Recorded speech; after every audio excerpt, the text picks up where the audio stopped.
इधर बांग्लादेश और भारत में तनाव लगातार बढ़ता जा रहा है, जिससे बांग्लादेश में भुखमरी, बेरोजगारी की दर बढ़ती जा रही है। साथ ही कई ब्रांड और कंपनियां अब बांग्लादेश से मुंह मोड़ रही हैं। ये रिपोर्ट आप देखिए। बांग्लादेश में बुरे दिनों की शुरुआत, हर तरफ हाहाकार। भारत से लड़ाई बांग्लादेश को पड़ेगी बहुत महंगी। बांग्लादेश में यूनुस सरकार, इसलिए हिंदुओं पर अत्याचार। पाकिस्तान की तरह भूखा मरेगा बांग्लादेश। भारत और बांग्लादेश के बीच रिश्ते अब सबसे निचले स्तर पर हैं। बांग्लादेश की मोहम्मद यूनुस सरकार लगातार भारत विरोधी बयान दे रही है। शायद इसी चीज का खामियाजा बांग्लादेश को भुगतना पड़ रहा है। ऐसा लगता है कि सिर्फ दिल्ली और ढाका के राजनयिक रिश्ते ही नहीं, दोनों देशों के लोगों के बीच रिश्तों में भी कुछ खटास आ गई है। कट्टरपंथियों और चरमपंथियों के चंगुल में फंस चुकी यूनुस सरकार बेबस और मजबूर नजर आ रही है। बेलगाम कट्टरपंथियों की वजह से बांग्लादेश इस वक्त दूसरा पाकिस्तान बनने की राह पर है। पूर्व प्रधानमंत्री शेख हसीना के इस्तीफा देने और देश छोड़ने के बाद वहां के हालात स्थिर होने का नाम नहीं ले रहे हैं। इसका सबसे ज्यादा असर वहां की कपड़ा इंडस्ट्री पर पड़ रहा है। अब बांग्लादेश में हिंदुओं पर हो रहे हमले से कपड़ा इंडस्ट्री के लिए चिंता और बढ़ा दी है। हालात ये हो गए हैं कि कई कंपनियां बंद होने के कगार पर हैं। बांग्लादेश की गारमेंट इंडस्ट्री चीन के बाद दुनिया की दूसरी सबसे बड़ी गारमेंट इंडस्ट्री है। दुनिया के कई बड़े ब्रांड बांग्लादेश में कपड़े तैयार करवाते हैं और खरीदते भी हैं। बांग्लादेश में बने कपड़े दुनिया के कोने कोने में बड़े बड़े शोरूम में बेचे जाते हैं। अभी बांग्लादेश के जो हालात हैं, उन्हें देखते हुए ग्लोबल ब्रांड बांग्लादेश से व्यापार करने में असहज महसूस कर रहे हैं। ऐसे में ये अपना नुकसान नहीं करना चाहते। यही वजह है कि कई ब्रांड भारत में अब अपनी मांग को पूरा करने के लिए भारतीय निर्माताओं की ओर देख रहे हैं। फिलहाल गुजरात के सूरत में कई कंपनियां जमीन तलाश रही हैं।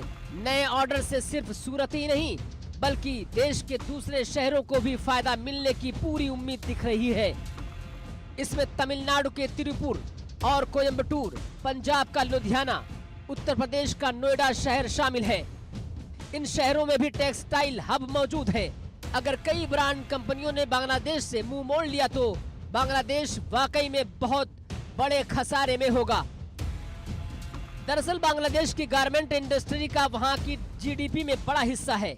साल 2024 के मुताबिक बांग्लादेश की गारमेंट इंडस्ट्री वहां की जीडीपी में 11% योगदान देती है। इस सेक्टर में सबसे ज्यादा रेवेन्यू 80% एक्सपोर्ट से आता है।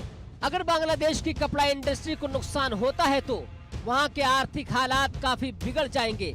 लोगों को नौकरियों से भी हाथ धोना पड़ेगा। हो सकता है कि फिर बांग्लादेश को भारी कर्ज लेना पड़ जाए। अगर हालात ऐसे ही रहे तो बांग्लादेश को पाकिस्तान बनने में देर नहीं लगेगी।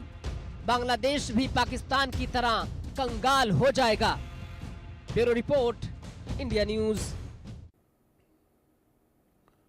बांग्लादेश में हिंदू समाज की बढ़ती नरसंहार की घटनाओं और धार्मिक स्थलों पर हो रहे हमले के विरोध में सहारनपुर में जन सैलाब उमड़ पड़ा। हजारों की संख्या में इकट्ठा हुए हिंदू समाज के लोगों ने बांग्लादेश सरकार के खिलाफ जमकर नारेबाजी की और हिंदुओं की बांग्लादेश में सुरक्षा की मांग की। सहारनपुर के दिल्ली रोड स्थित साउथ सिटी में इकट्ठा हुए हजारों हिंदू समाज के लोगों ने बांग्लादेश सरकार को हिंदू नरसंहार का दोषी बताते हुए अंतर्राष्ट्रीय समुदाय से बांग्लादेश में मौजूद हिंदुओं के हितों की सुरक्षा की मांग की है। और ये प्रोटेस्ट सिर्फ सहारनपुर में नहीं हो रहा है, पैन इंडिया प्रोटेस्ट चल रहे हैं। देश भर में जगह जगह प्रोटेस्ट हो रहे हैं। मध्य प्रदेश में प्रोटेस्ट हो रहे हैं, राजस्थान में प्रोटेस्ट हो रहे हैं, यूपी में प्रोटेस्ट हो रहा है। देश भर से जगह जगह इस तरह से प्रदर्शन की तस्वीरें सामने आ रही हैं।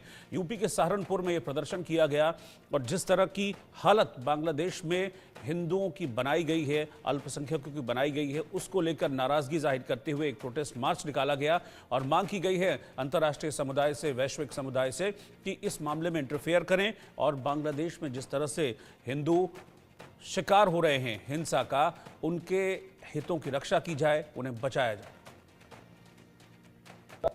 यहाँ पर आने का मकसद क्लियर था कि बांग्लादेश में जो हिंदुओं का नरसंहार हो रहा है उसके लिए प्रत्येक सहारनपुर का सनातनी सहारनपुर का हिंदू, सहारनपुर का प्रत्येक व्यक्ति कंधे से कंधा मिलाकर चट्टान की तरह खड़ा है कि उन्हें बता पाए कि 200-300 नहीं 1500 किलोमीटर दूर आपकी हिंदुस्तान में चिंता की जा रही है। और मैं निवेदन करता हूं देश के यशस्वी प्रधानमंत्री जी से कि अगर सैन्य कार्रवाई भी करनी पड़े तो कीजिए और वहां से हिंदुओं को सुरक्षित भारत लाइए। बांग्लादेश में हिंदू नरसंहार के खिलाफ आज सहारनपुर में सड़कों पर हजारों लोगों की भीड़ का जन सैलाब उमड़ पड़ा। सबने एक मत से आवाज उठाई कि बांग्लादेश में हिंदू जो उत्पीड़न की घटनाएं हैं बंद होनी चाहिए, महिलाओं पर जो अत्याचार वहां हो रहे हैं वो बंद होने चाहिए और साथ ही यूएन को इस मामले में हस्तक्षेप करना चाहिए। कार्यक्रम में स्वामी दीपांकर महाराज के अलावा उत्तर प्रदेश से काफी साधु संत यहाँ पर पहुंचे थे, जिन्होंने एक मंच से आवाज उठाई कि अब इस हिंसा को बर्दाश्त नहीं किया जाएगा और जो गंगा जमनी तहजीब की बात जो की जाती है वो महज एक दिखावा है। इसको लेकर कहीं ना कहीं एक ज्ञापन भी राष्ट्रपति के नाम यहाँ से भेजा गया, जिसमें कहा गया कि बांग्लादेश में किसी भी सूरत में हिंदुओं के खिलाफ नरसंहार की घटनाएं बर्दाश्त नहीं की जाएंगी। और यहाँ से बाकायदा एक प्रस्ताव भी पास किया गया कि भारत सरकार बांग्लादेश के खिलाफ सैन्य कार्रवाई कर वहां के टुकड़े करे और एक हिंदू राष्ट्र वहां से जो समाज के लोग वहां रहते हैं उनको देने का काम करे। इंडिया न्यूज के लिए सहारनपुर से प्रशांत त्यागी की रिपोर्ट। तो यूनुस बांग्लादेश के मौलाना भी 4